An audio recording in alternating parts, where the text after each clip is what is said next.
No się está.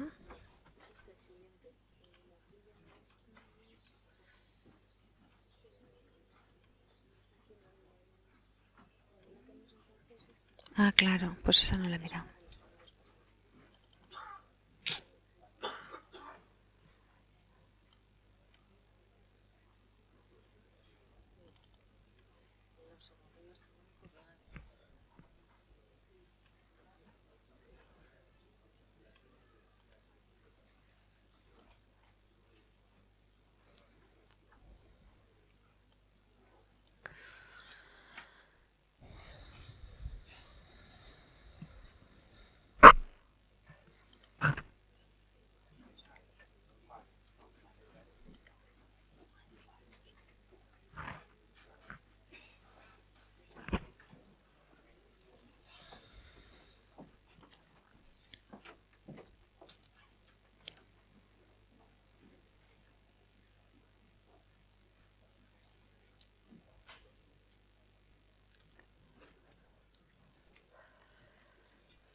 Puede.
Alors, on continue. Nous avons le plaisir d'être avec Joaquín Álvaro Contreras et la communication panorama de l'astronomie amateur aujourd'hui.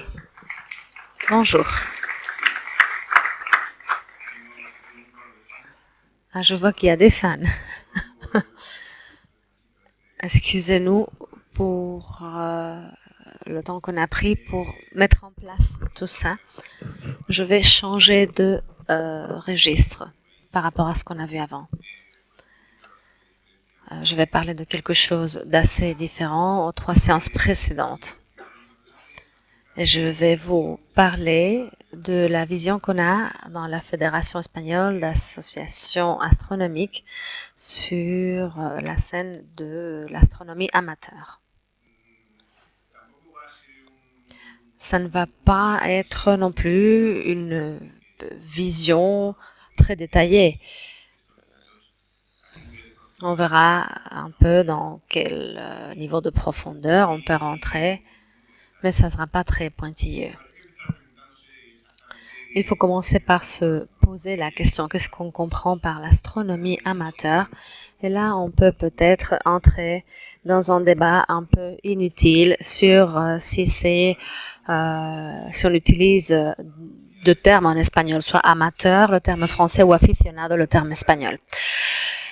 Mais bon, ce qui est clair pour nous est que l'astronomie amateur est un phénomène unique dans les sciences, parce qu'il n'y a pas de science qui est associée en collectivité d'amateurs qui travaillent ou qui collaborent entre eux tellement, et où le travail entre les amateurs et les professionnels soit si intéressant. Je vais souligner deux caractéristiques de l'astronomie amateur. Le premier est qu'elle est diverse et hétérogène. Diverse non seulement à cause du profil et les capacités, les connaissances des personnes qui la pratiquent, mais aussi à cause du répertoire d'activités qu'on développe dans ce milieu. La diffusion, l'enseignement et l'observation des activités adressées au grand public. Mais aussi, il y a d'autres activités comme les instruments qu'on utilise, les observations, l'astrophotographie et bien entendu les collaborations PROAM et autres. La deuxième caractéristique, et je passe très vite parce que excusez-moi, j'ai passé trop vite des images, j'ai dû faire ça sans le vouloir, c'est qu'elle a un caractère dissociatif. Du moins ici en France, Espagne, Portugal. Pardon, associatif. Et ce caractère associatif, dans le cas de la France, je m'excuse d'avance parce que je suis conscient que cette information n'est pas très rigoureuse de ma part. Elle est prise des activités promues ou organisées ou recommandées plutôt tous les ans par l'Association française d'astronomie. Par exemple, sur la carte, on voit des lieux où l'on a mené des activités pour la nuit du ciel. Et je suppose que dans chacun de ces points où on a mené des activités, il y a des associations ou du moins des groupes d'amateurs qui les ont développés et qui coopèrent. Et ça serait peut-être intéressant pour une prochaine édition, voir même cette fois-ci, si nos amis de France pouvaient nous raconter davantage sur le développement des associations dans leur pays. En Italie, c'est assez semblable. Ici, nous avons quand même un regroupement d'associations distribuées par région. Dans la colonne groupe et associations, qui nous donne un total final de 149, c'est un peu fictif parce que quand on parle de groupe ou association, on peut même parler des groupes formés par une seule personne, c'est-à-dire un simple amateur qui est enregistré dans cette liste. Et il est vrai que la collectivité amateur, du moins le PROAM italien, est de très haut niveau. Dans la colonne suivante, nous avons uniquement les associations avec 2 membres. Et là, le chiffre chute à 35.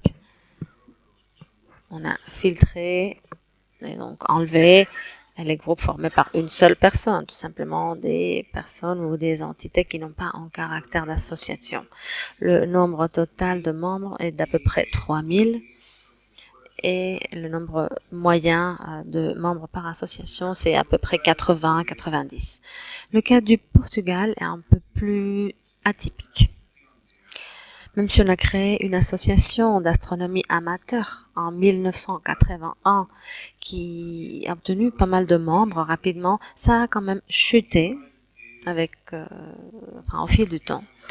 Et bien qu'il n'y ait pas d'association significative à souligner, il y a quand même un collectif de 400, 500 amateurs. Ils sont comme une grande famille et ils se réunissent à chaque fois que quelqu'un euh, de, décide d'organiser une réunion. Ils ont une réunion tous les ans, la Via da Veira, qui les réunit pratiquement tous. Ils sont très actifs et c'est magnifique de collaborer avec eux et de les rencontrer. Maintenant, le cas de l'Espagne. En Espagne, nous avons aussi des associations astronomiques. Vous voyez la distribution, grosso modo, sur la carte. Certaines ont un bagage historique important, comme l'association d'astronomie de Valencia, qui la semaine dernière a fait 50 ans. Mais il y en a qui sont encore plus anciennes, presque 100 ans, certaines. Et le fait différentiel en Espagne est qu'en 2014, on a créé la Fédération d'associations astronomiques. Cette fédération inclut la plupart des associations existantes en Espagne.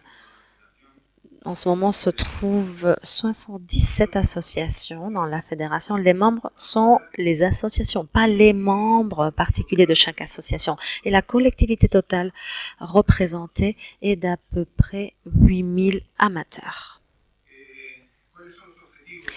Quels sont les buts de cette association? Pourquoi l'a-t-on créée? Surtout pour promouvoir et faciliter l'association, les relations entre les associations et leurs membres. Donc entre différentes associations, de telle sorte que ce caractère associatif qui représente une association ne soit une espèce de bulle, de telle sorte que les associations restent isolées, mais de les mettre en rapport et puis créer des infrastructures communes qui viennent faciliter l'association, justement, de représenter la collectivité amateur entre les entités professionnelles et les institutions astronomiques, voire l'administration, et bien entendu promouvoir et développer les collaborations pro-âme. Certains exemples de collaboration et conventions entre les associations, il y en a pas mal qu'on a développé dans les 8 dernières années. Peut-être le plus intéressant est la relation avec la CA, la Société espagnole d'astronomie, et le flux de communication par le biais de la commission pro-âme de la CA.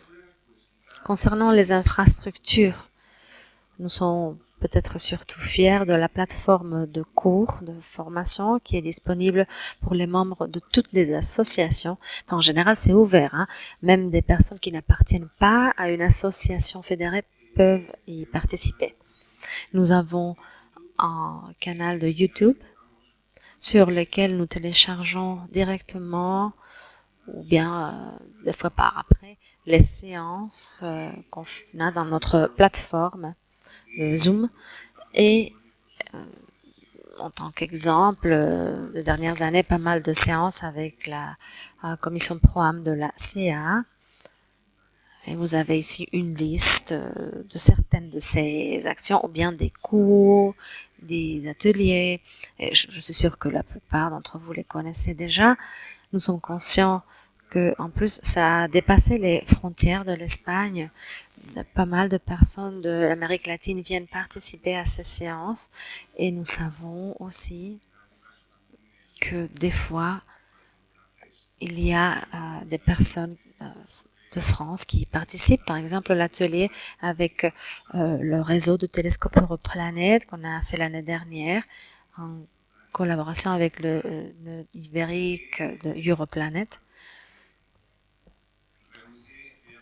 et qui a vraiment permis que les amateurs participent et commencent à utiliser ce réseau de télescopes comme Florence, Mercedes Correa, et ils peuvent peut-être après nous raconter leur expérience à Canarias sous le parapluie de ce réseau Europlanète. Les associations astronomiques individuellement font pas mal de diffusion. Et ces chiffres reflètent le résultat d'une statistique menée en début de cette année. Et en nombre significatif, 30 associations ont un canal YouTube spécifique pour les séances de diffusion, avec 118 séances liées aux observations astronomiques pour le public en général. C'est 191, 48 ateliers, tables rondes et d'autres. Mais bon, cette statistique n'est pas complète. Nous savons que des fois, les associations font des activités qu'on ne connaît pas. Donc, voilà pourquoi nous demandons toujours aux associations de nous dire, de nous communiquer ce qu'elles font, parce que comme ça, on peut donner plus de visibilité et on rentabilise les efforts d'organisation. Et après, en plus, nos statistiques sont plus exactes. Voici un exemple de ce qu'on offre à l'association.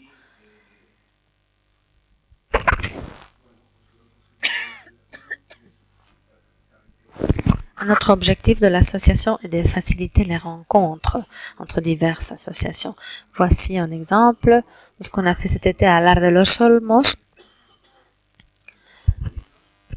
avec le nom RETA, qui ressemble un peu au transfrontalier, avec un groupe important de gens de l'Espagne. Et la semaine prochaine, on aura une autre réunion semblable à Cuenca.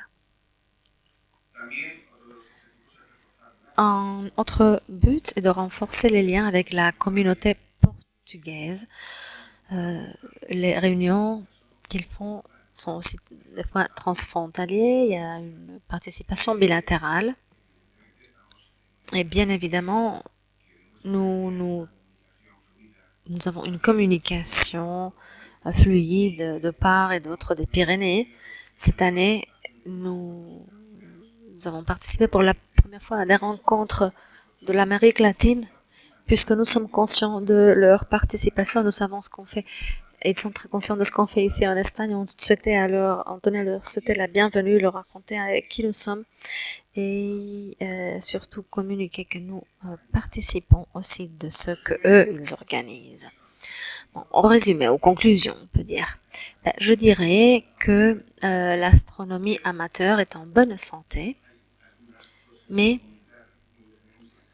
il y a des choses à améliorer, des choses à dire très brièvement. Parmi les à peu près 8 000 membres que nous avons dans nos associations, seulement 10-15% sont des membres actifs et des pro-âmes, en étant optimistes, 2 à 3%. C'est des chiffres réalistes, un petit peu optimistes, mais réalistes. Mais ça n'est pas le pire. Le pire est que à peu près 50% ne participent pas du tout des activités organisées par les associations. Et ça nous interpelle par le chiffre, et c'est grave. Mais ça montre que ce 50% qui ne participent pas continue quand même à payer les associations, ce qui veut dire que la survie des associations est importante pour eux, ce qui est quand même très positif aussi, il faut le dire. Alors, qu'est-ce qu'on peut améliorer? Il est évidemment intéressant d'élargir ces chiffres, mais concernant les pro-âmes, le chiffre n'est pas peut-être si important que ça. Il faut surtout améliorer la communication du travail que font les pro-âmes pour que le reste des membres de cette communauté amateur les connaissent.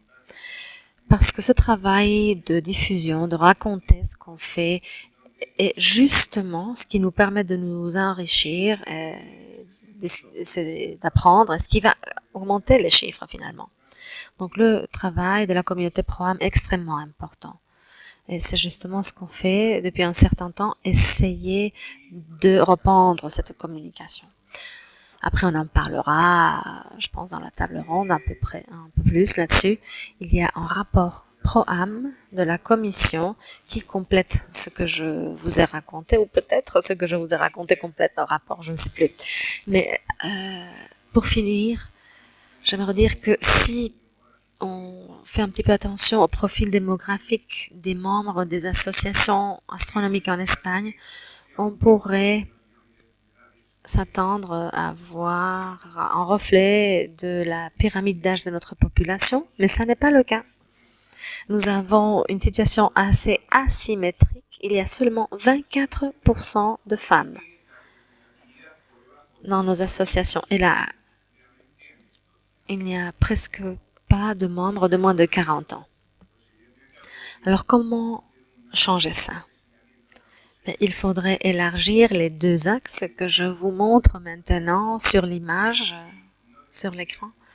Mais nous n'avons strictement aucune idée de comment le faire. C'est un enjeu que nous avons et je tiens à vous remercier pour votre attention.